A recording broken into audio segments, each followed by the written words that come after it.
Oh, hella beard, it's your boy Big Beard B, and we back for another edition of Big Beard Business. Look, man, the title says it all. Today, we are here with an unboxing / first impressions of, well, what would likely be a great fragrance. At least I'm hoping it is. Listen, man, the game has changed since 2008, since the original was released. And I am talking about the original 1 million. Yes, man, this one changed clubbing scenes all over the world as you were pumping this thing in or on before you were in the club and start fist pumping. All right, listen, man, this one is a solid scent. There has been a number of flankers released of this thing since its initial release, but is this one a bit dated? Maybe. See, I've talked about that before in the past, talking about this fragrance, well, you know, was a little bit behind the times. Not that it's not a great fragrance, because it is, but the trends in the fragrance world have changed. Then we saw something different. I don't know if they listened to me at all. They probably did not, but they released something that I thought was sensational, as Future would say. And this one is Paco Rabanne 1 Million Lucky. All right, they did a phenomenal job with this fragrance, in my personal opinion. This thing has that plum. You also have, you know, some hazelnuts in here, and it's a sweet gourmand scent that just works. This thing garners compliments, as it should, as the original did, as did Privé, etc. But what about the new one, huh? Did we need a parfum version of the original? The original was a powerhouse, but since years have gone on, it's been stated to be reformulated. Did they mess with the performance just a bit to give us this? We shall see. I don't know, man. I don't know what it smells like. Obviously, it's still in the wrapper. You can hear that thing shaking around. Let's get down to business.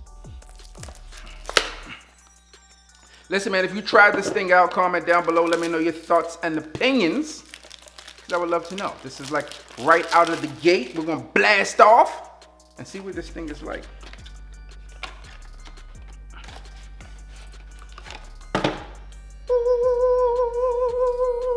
All right, man. So here we go. We have the gold bottle, the gold bullion again, popping off. It's a little bit different. Okay.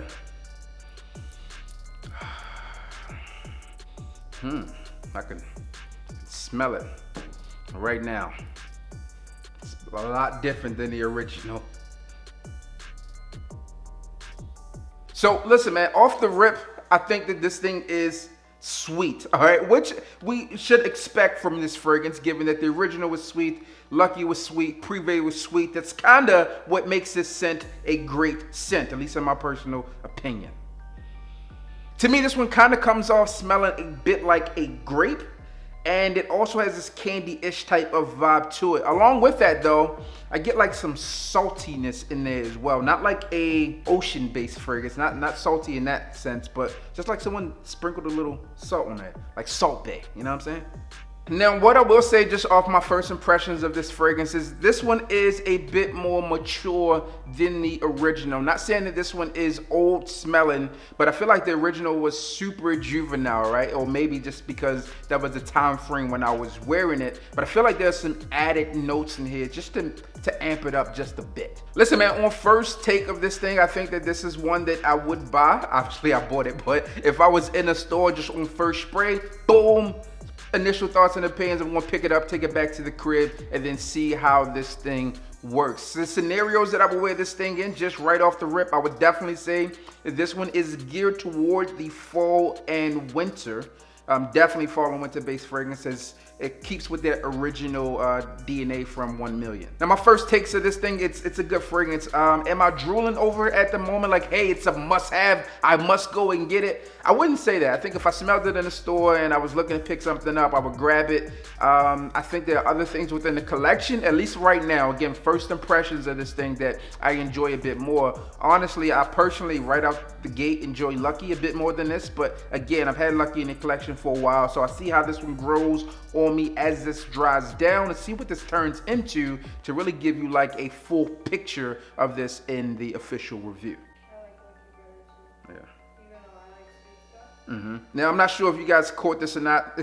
I don't know if it's going to be in the video, but the missus also said she enjoys Lucky a bit more than this one as well. Now, we both really enjoy sweet smelling fragrances, which is a positive with this scent because this one is really, really sweet. So if you aren't a fan of sweet fragrances, if you weren't a fan of the original, you weren't a fan of Privé, you weren't a fan of Lucky, Cologne, etc., you probably are not going to like this one because this definitely does have some sweetness with it. But I feel like that Lucky, at least right now, was done a bit better. Now, the original fragrance, the original 1 million, had some raspberry in there. Obviously, Lucky's big thing was that hazelnut and plum. And I feel like that this one also has, you know, some type of floral notes and maybe a throwback to that raspberry as well. But we'll see as I dive into the official notes and get a official report to you about what this one is. But my knee-jerk reaction on this one is something I would buy. Obviously, I did buy it. If I was in the store and was able to smell it first, I would pull the trigger on it. But I believe if I had to make a choice right now between Lucky and Parfum, if I was in the store, which one I'm going to buy, I'm going to buy Lucky. So that's my first takes, first impressions on this thing here. There you go. 1 Million Parfum. Obviously, the presentations for 1 million have always been standout showstoppers, and I think that this one is going to garner you compliments. Again, especially around that fall and winter time frame. But again, I'll put this thing to work, see how this thing performs. Is this thing really good in terms of its performance with the new Parfum presentation? We shall see, but that's what I have for you today. As always, I'm your boy, Big Beard B. Don't forget to like, comment, and subscribe. Tell a friend that we are back again. And you already know what I need you to do. Just hit the goddamn bell.